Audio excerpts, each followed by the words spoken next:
బాల్కొండ పేరెట్టిందంటే అల్లయ్య కొండ వీళ్ళిద్దరు పరిపాలించారు 1059 సంవత్సరం కింద.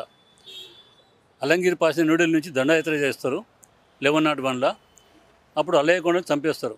ఆ తర్వాత వల్లకొండ పోయి బాల్కొండ అయింది. ఇప్పుడు ఇండిపెండెన్స్ తర్వాత అక్కడ పురాతనమైన కట్టడాలు ఉన్నాయి, భూములు ఉన్నాయి, పురావస్తానికి సంబంధించిన భూములు ఉన్నాయి. నేను ఎందుకంటే చరిత్రకారుగా నా ఆవేదన ఏంటంటే ఉన్న భూములు కిల్లా యొక్క సంపద అంతా ఆక్రమణకు గురవుతున్నాయి. గత 9.5 సంవత్సరాల నుంచి ఎక్కువ అవుతున్నాయి ఇవి.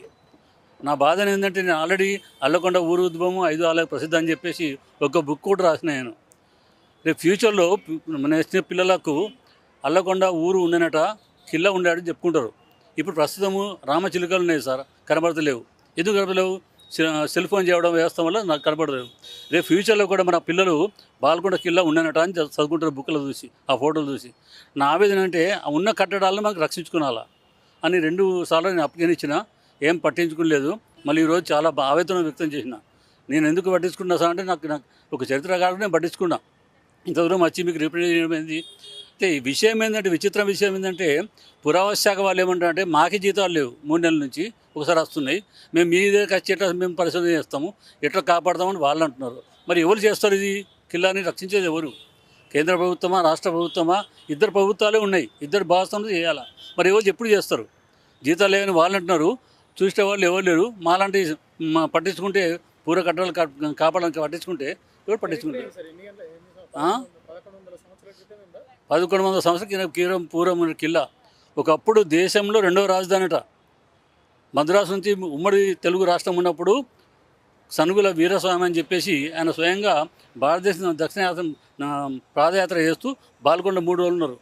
అప్పుడు ఆయన చెప్పిండు, ఆయన డైరీలు రాసుకున్నాడు, నేను చూసినటువంటి భారతదేశం మొత్తంలో ఢిల్లీ తర్వాత అలంగిరి పరిపాలన తర్వాత ఆ కాలంలో 2వ రాజధాని బాల్కొండ అని చెప్పేసి రాసుకున్నాడు.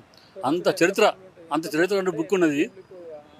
ఆక్రమణ గురవుతున్నాయి, ఎవరు పట్టించుకుంటారు? ఇష్టం వచ్చినట్టు కిల్లా భూములన్నీ కబ్జా చేస్తున్నారు, భవంతులు నిర్మిస్తున్నారు. ఎవరిని పట్టించుకోరు. అసలు పురావస్తు శాఖ కూడా పట్టించుకోలేదు. నేనేమంటున్నా అంటే 2 సార్లు పోయినా సక్కువజం మరమ్మతులను చేయించాలి సార్. ఇప్పుడు గ్రామ పంచాయతీలకు చెప్పండి, ఉపాధి హామీలతో ఎక్కడో చేస్తున్నారు పని. ఆ ఉపాధి హామీలతో అక్కడ పని చేయించుకుంటే మంచిగా శుభ్రమవుతాయిగా. అది లేదు. మేము ఎందుకు పోతాం సార్, అది వాళ్ళే అంటారు. వాళ్ళకి పోతే మీరు చేయించుకోవాలని వీళ్ళు అంటారు. నేనేమంటున్నా అంటే ఉపాధి హామీ ఎక్కడో చేస్తున్నారు, అనవసరంగా పని కాడ ఊరవతల పోయి ఒక గంట సేపు చేస్తారు, 4 గంటల పని చేసినట్టు లెక్క రాసుకుంటారు. కానీ నేనేమంటున్నా అక్కడ పని చేసిన ఇక్కడ కిల్లాలో పని చేయండి, పర్యటనకు ఉపయోగపడుతుంది అని చెప్పేసి నా ఆవేదన. అది ఎండిఓ ఏమంటాడు అంటే మేము నీకెందుకు ఇవన్నీ పట్టించుకుంటావు అన్నట్టు ఎండిఓ. ఇది పరిస్థితి ఉంది సార్. 29 ఎకరాల భూమి వైశాల్యం ఉంటుంది. దాదాపు ఇప్పుడు 10 ఎకరాల కంటే ఎక్కువ లేదు. మొత్తం అంతా కబ్జా అయిపోతుంది. ఎట్లా కబ్జా చేస్తున్నారంటే ఎక్కడో రిజిస్టర్ భూమి ఉంటే ఆ నంబర్ తీసుకొచ్చి బై నెంబర్ 2 ఈ అని చెప్పేసి ఇది రిజిస్టర్ చేసుకుంటారు.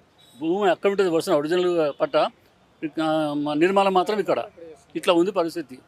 9.5 సంవత్సరాల లోపల అస్తవ్యస్తంగా అయిపోయినాయి ప్రభుత్వ భూములు. కానీ కాపాడాలని ఆ యొక్క విజ్ఞప్తి మీ మీడియా ద్వారా, పబ్లిక్ న్యూస్ వాళ్ళ మీడియా ద్వారా అందరికీ కృతజ్ఞత చెప్తూ నమస్కరిస్తాను. Thank you sir.